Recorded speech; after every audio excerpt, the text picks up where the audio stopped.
right, so what we're going to do today is take the very famous melody slash refrain slash chorus from Cliffs of Dover by Eric Johnson. We're going to show you what exactly it is by breaking it down into its individual pieces, showing you how to play it in different places so that you can come up with really strong melodies. Now, it is no strange fact that Eric Johnson is an amazing guitar player. His physical prowess is outstanding, and this entire song is built around this really ear-catching melody. So let's take a look if we can see what's happening. Let's get right down to it. This melody, which goes like this, I'm going to play it very slowly.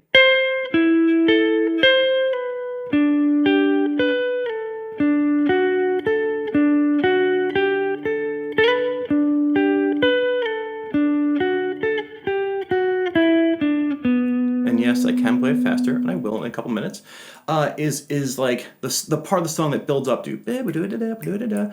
So let's take a look at what this really is. Let's take a look at these first two notes, okay? The things that we want to focus on right now is what's happening. Well, we have this first little part, and we notice that it's on two strings. Okay, we have a two-string melody. Well, what is this? Now, the first thing I did to find out what this was I actually looked at what notes were being played. So let's take a look. This is a C, this is an E, and this is an A. And as soon as I said that to myself, I said, wait a second, that's an A minor chord, just played in a different way. An A minor chord ingredient, or the ingredients of an A minor chord are A, C, and E, and here we have C, A, and E. And I said, wait a second, and I look at the chords, and sure enough, the chord that they're playing it over is an A minor. Okay, we're on to something. So here we have a 100% chord arpeggio. Instead of playing it like an arpeggio per se, where we're kind of like walking through it, kind of like, he's broken it down to these two strings. And don't worry, I'll show you where this all comes from. And then I knew I was onto something. I knew I kind of got a hook in something. And I look at that next piece, which is the 12, 14, 16 on the G, 12 on the D, 12 on the G. Let's look at those notes. We have B, D, and G. And my brain went, poof, okay, I understand what's happening already. This is a G chord. We have an A minor chord, and here we have a G chord. And to prove it, and to also show you what's happening, I'll play an A minor chord right here. It's like we're playing it on 12th fret, but I'm going to play it right up here on 13, 14, 14. Now, listen to this. Right? Here's a G chord right there. Okay, this is a G chord. Now, if this is turning any heads, please check out my Caged Primer playlist, and especially my free 2-hour Caged Masterclass, Arpeggio Masterclass, because all these ingredients are in there. So now we have an A minor chord in a two-string arpeggio set. Again, I'm going to show you all this. Into a G major arpeggio, again on the same two strings. You can see it here. Then we have this.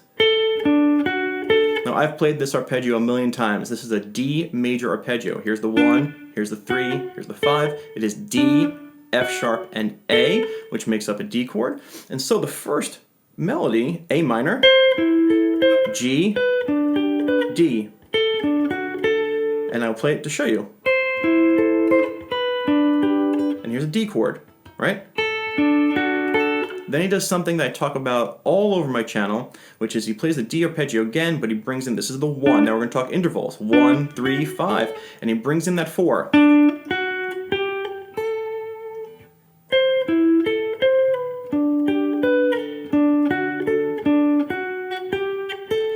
And that 4 creates movement. Whenever we bring the, you have a major third and you kind of hit that 4, it's a suspended type feel, creates movement. Talk about this all over my channel. All right, so then he moves back up to the same G major arpeggio. I'm going to show you in detail these arpeggios and where they come from. Back to a D arpeggio. Then we get this line here. Now, it took me a second, like, well, what is this? And I had to sit and look at the notes. You have a G, we have a G, we have an E, now bing, boom, G, F sharp, E, D, and B. And my brain racked for a second and said, oh, it's an E minor 7 chord. An E minor 7 chord is an E, G, B, and D. And I know it's a little freaky here, but to show you, I can play an E minor here, and I can kind of play the same thing, but see, these are the notes. But listen.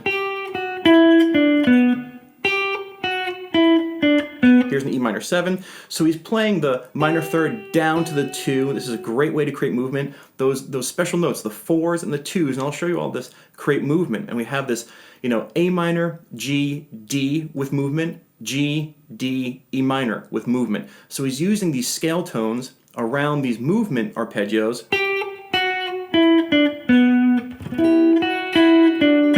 All right, and so we have, in essence, we have an A minor chord to a G. I'll show you all this in great detail. D, a little suspension, creates movement. To the G, to a D, and then to an E minor 7 really, with arpeggio with some movement. Here's that E minor, here's E minor 7.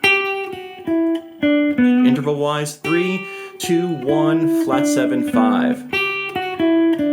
All right, a lot of chord arpeggios, 99% chord arpeggios. A minor, G, D, sorry, and then G, D, E minor. Now, let's show you what's happening here.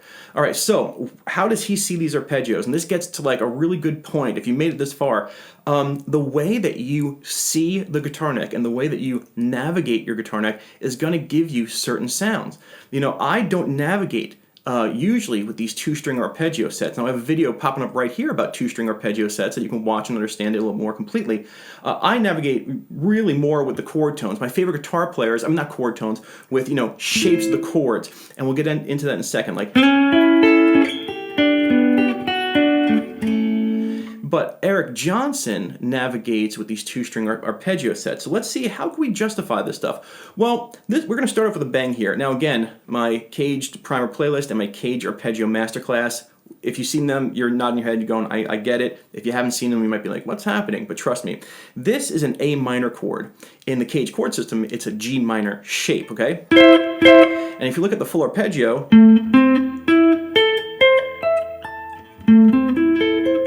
you can see you have the A, the C, here's that E, the A, and the C are in that G minor arpeggio shape. Now here, we have this G chord, but this is what Eric Johnson wants. He wants to voice lead. Now, voice leading is a subject that has a lot of like, different interpretations. They're all kind of the same, but I'll show you what I mean by this. He wants to keep the melody on these 2 strings. He doesn't want to hear different timbres. He doesn't want to hear that G to a B string jump. So he's trying to keep everything on the 2 strings to keep the timbre and the tone and the flow really similar and familiar to the listener. And it creates this like illusion of scale work, but it's really arpeggio work. All right, so we have the A minor. And then now he hears in his head, but he wants to keep this note close by. All right, so we have the A minor, voice leads into this arpeggio, then down to the D arpeggio. So you can see the leading tone of everything is on that G string. And the idea is by saying I want to keep the melody starting on the G string. This is a form of voice leading the arpeggios. Sorry.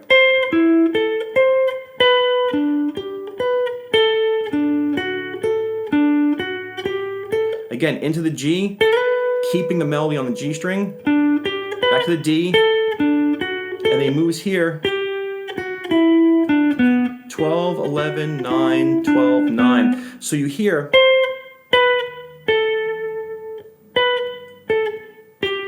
and that's the leading melody of the entire riff.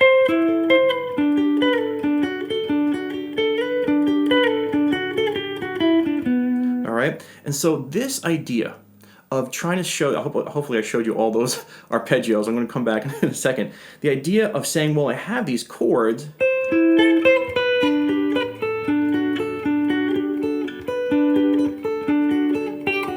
But I don't want to sound like I'm playing chord pieces. Well, try to get them on 2 strings and see if you can find them. Now, sometimes if you're familiar with the caged chord, process, you can hunt them down. Sometimes you got to use your ear. There's no wrong way to figure it out. But here is that the A minor in the G minor form.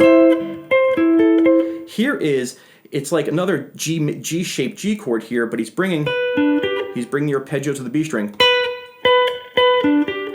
Here's the D arpeggio. This comes from the actual D-shaped D chord, which is this, and the arpeggio. Back to the G arpeggio, but played with this guy. Back to the D arpeggio. Now here is this is a G minor shaped E minor chord. And just honestly, I know it's like, roll your eyes, because it's a hard chord shape to like get and play a lot of times, but this is it. And this is the minor third, 2, 1, flat 7, 5. So him trying to come up with this really cool arpeggiated melody and say, I want to hide the arpeggios. I want to make it seem like it's scale work. Well, to do that, you want a voice lead.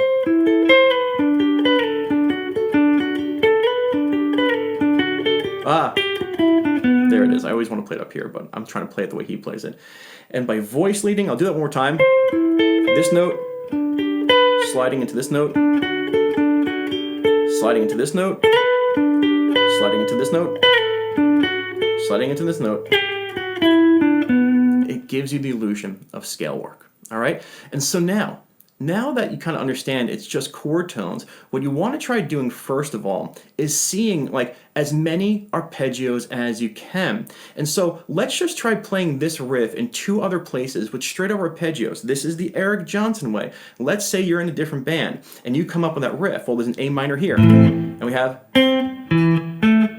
right, 5th fret, 7th, 7. This is the E minor shaped, A minor chord. Here's that arpeggio that he's playing. And it goes to a G. Here's a G. Look at these fingers right here. And then here's a D. C-shaped D chord. There's that suspension.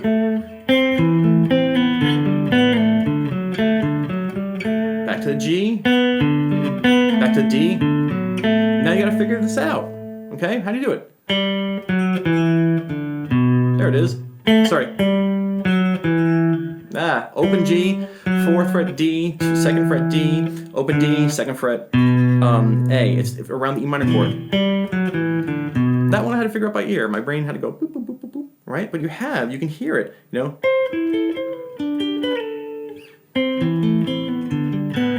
And here we're voice leading with this lead line on the G string.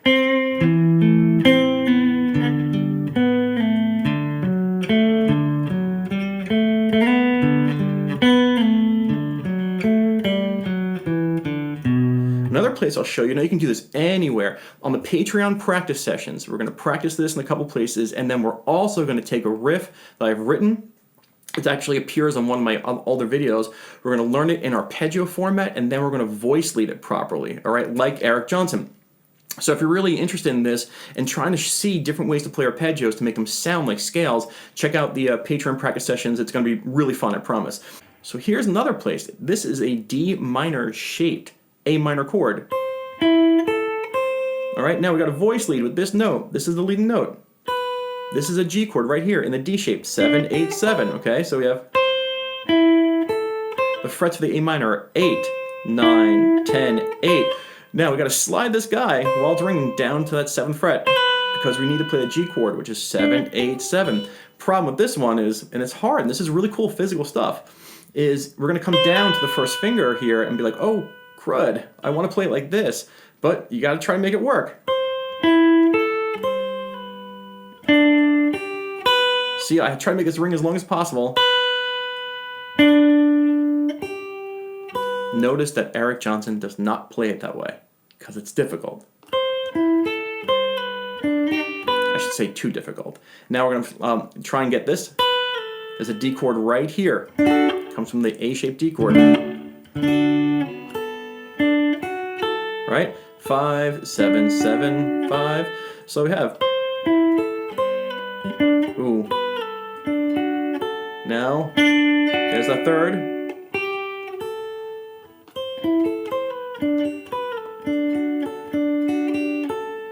Now back to the G.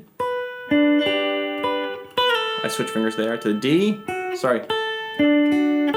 Let's find if we can just find that E minor arpeggio.